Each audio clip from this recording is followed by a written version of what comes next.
My mother called me crying, begging for forgiveness from the one-bedroom apartment where she now lives with my sister, the same mother who convinced me to lend her $150,000 for an urgent medical emergency, the same one who used that money to buy a three-story house in my sister's name, the same one who laughed in my face when I found out, saying I was too stupid to deserve an inheritance. But you know what she didn't expect? That I'm a lawyer, and that I keep all the emails, all the messages, all the receipts. I sued them both. I won the house. I rented it to a family of strangers who pay on time. Now they share a tiny apartment, while I decide if I'll ever forgive them. Want to know how I destroyed their perfect plan? Keep watching.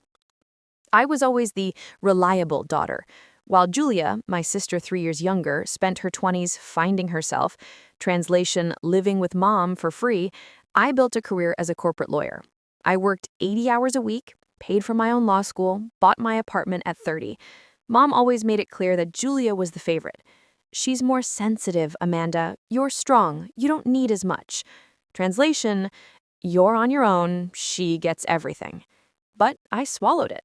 I paid for dinners, gave money when they asked, financed Julia's car just until she gets stable. Spoiler, she never got stable. I was the good daughter, the one who didn't cause trouble, until that phone call in March 2023. My mother called at 11 p.m., sobbing. Amanda, it's cancer, breast cancer. I need urgent surgery, but my insurance doesn't cover it.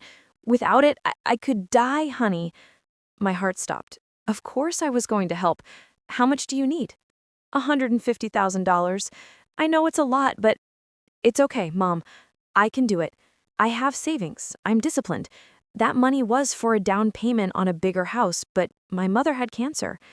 But it needs to be fast, and can you transfer directly to my account? It's just that I'll need to pay Labs, the surgeon. I should have been suspicious right there, but I was terrified. I transferred $150,000 in 2 installments. She asked me not to tell Julia so as not to worry the poor thing. I asked for the hospital details, the doctor's contacts. I'll send them later, love. Right now I need to run. Weeks passed. I asked about the surgery. They postponed it. They're doing more tests. Next week. I started to feel a tightness in my chest. Something was wrong. The bomb exploded on a Saturday in June, 3 months after the urgent surgery. Julia posted on Instagram a photo of her and Mom in front of a beautiful house, 3-story house, huge yard, balcony with a view. Caption, "Our new home. Thank you, Mom, for finally investing in us."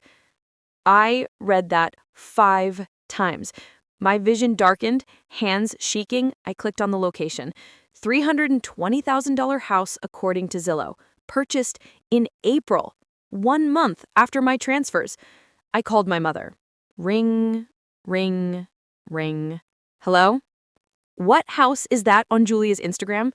My voice came out ice cold. Silence. Then, oh, I was going to tell you, you had cancer. Where's the surgery scar? Amanda, let me explain. You lied about cancer to steal $150,000 from me? It wasn't stealing, it was an investment. The house is in Julia's name because she needs stability. You already have your apartment. I worked for that. Julia's never really worked a day in her life. Exactly, that's why she needs it more than you. Amanda, you've always had it easy. Easy? I paid for my own college while you called me a workaholic. I built everything from scratch. Look, the money's already invested. The house is a family asset. In Julia's name, not mine. Because you don't need it. One day, when I die, you'll inherit half. Lie! I broke down. You've always made it clear that you'd leave everything to her. I was just the human ATM.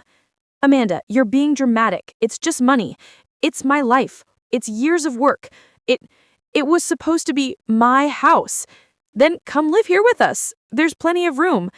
I hung up. I sat on the living room floor. I cried.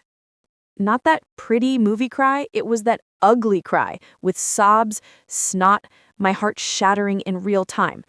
I spent the night awake. I read and reread her messages. Breast cancer. I could die. I need you. Lies. All lies. On Monday, I went to work on autopilot. My boss called me into a meeting, and I barely heard.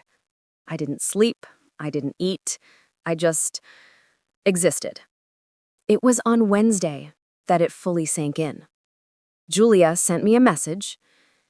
Sis, Mom's upset about your fight. Can't you just accept it? The house is for the family. One day it'll be yours too. I responded, the house is in your name. Legally, it's only yours.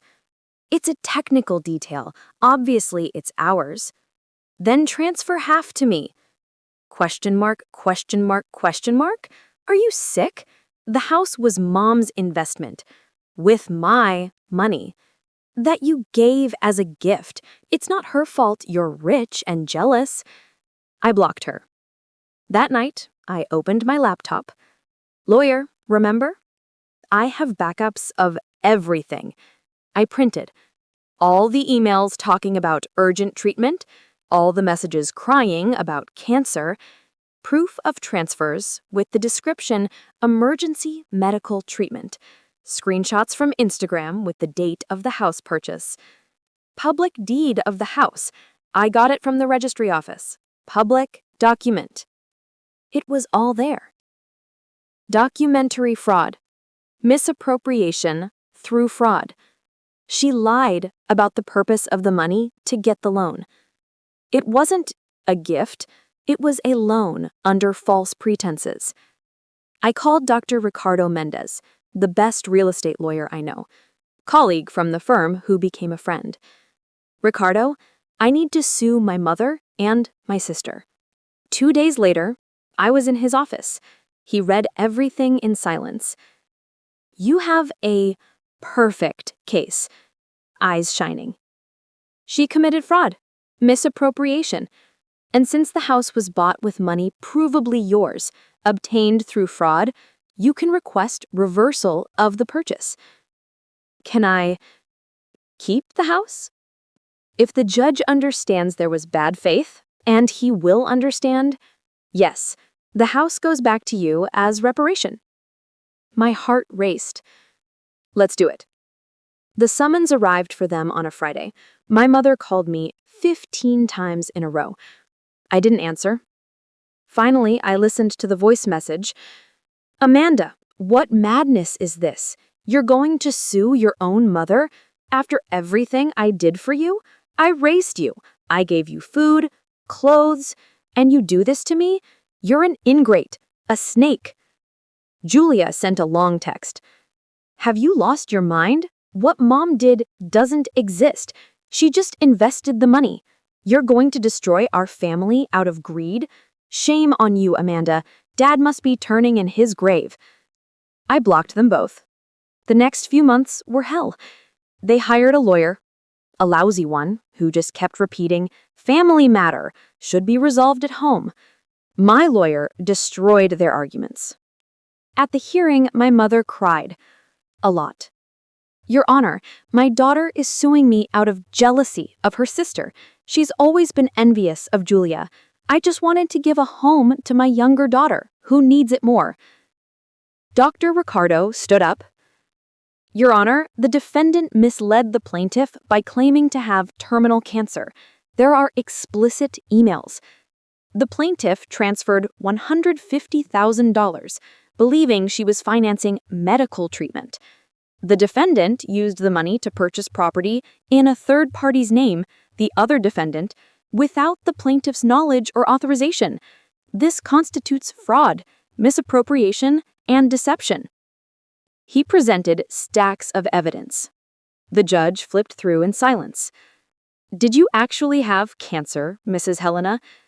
My mother stammered. I had a scare, some abnormal tests. Yes or no? No, sir, but I was afraid. So you lied about a terminal illness to get money, and you used that money to buy a house for your other daughter. It was supposed to be for the family. It's in Miss Julia's name, exclusively. Julia tried to speak, but I was going to share. Is that documented? Contract? Written agreement? No. then legally the house is yours, and it was purchased with money obtained through fraud. Sentence. 6 months later. I rule in favor of the plaintiff. I order the defendants to return the full amount of $150,000 adjusted or to transfer ownership of the property to the plaintiff as reparation. Deadline, 30 days. They didn't have $150,000. Of course they didn't. The house became mine. When the bailiff arrived for the eviction, Julia was crying at the door. My mother was screaming, "You're going to put your mother on the street?" I was there. First time I'd seen them both since the lawsuit. You have 48 hours to leave. After that, the police will remove you. My voice came out firm. "Amanda, for God's sake." My mother knelt down. Literally knelt down. "I was wrong. I know I was wrong, but don't leave me with nothing. I'm your mother." You were. Until you lied about dying to rob me. It was borrowed. I was going to pay it back. Lie. You never intended to. I was just the idiot who paid for everything. Julia sobbed. "Where are we going to live?" "Not my problem. You should have thought about that before." They left. They rented a tiny one-bedroom apartment, the kind I lived in during college while supporting them. I rented my house to a lovely family, couple with 2 kids. They pay $2,800 a month, on time. 6 months later, my mother called me from an unknown number. "Amanda, I'm sorry. Truly, I ruined everything. I lost my daughter to greed. Can we talk? Now you're sorry, when you lost the house." "I always loved you." "No, you loved my money, my availability, but you never loved me. I was the tool. Julia was the daughter." "That's not—" "It's true. And you know the worst part? I would have given you that house if you'd asked honestly. But you robbed me. You deceived me. You destroyed the last drop of trust." I hung up. I blocked her again. Today, I sleep peacefully. The house gives me passive income. I use the money to travel, invest, live. Them? They're still in the apartment. Julia finally got a job. First one of her life, at 35. And my mother? She learned that there are consequences. I'm no longer the idiot daughter. I'm the owner of the house that they lost.